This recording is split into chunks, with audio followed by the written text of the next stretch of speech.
मथवा झुकोले बानी माई तहर पाँव में, मथवा झुकोले बानी माई तहर पाँव में। दर्शन देखा दया के आज यही गाँव में, दर्शन देखा दया के आज यही गाँव में। मथवा झुकोले बानी माई तहर पाँव में, दर्शन देखा दया के परसा के गाँव में।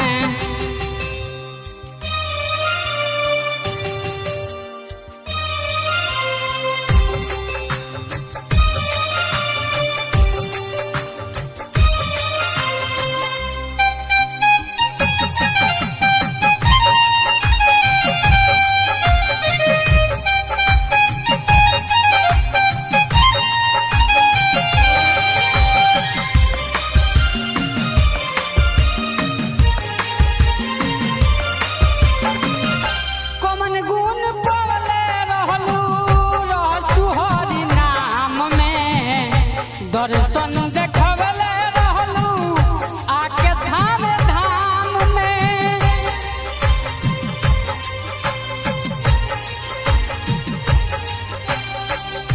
कमन गुण पवले रहलू रसुहरी नाम में।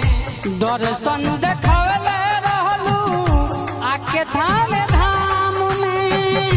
मथवा झुकोले बानी माई तहर पाँव में, मथवा झुकोले बानी माई तहर पाँव में।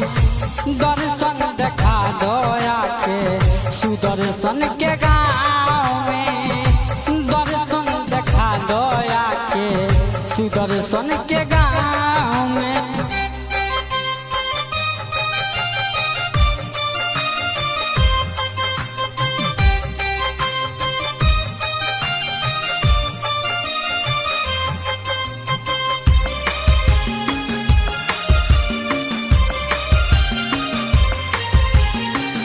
जितंदर बेदर्दी करस तोहर पुकार हो, दे दर्शनवा माई दुआर बारे खाड़ हो।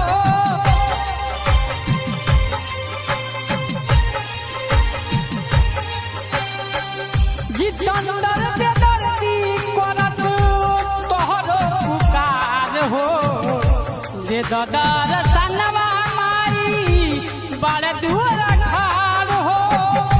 मथवा झुकोले बानी माई तहर पाँव में, मथवा झुकोले बानी माई तहर पाँव में। दर्शन देखा दया के सुदर्शन के गाँव में, दर्शन देखा दया के सुदर्शन के गाँव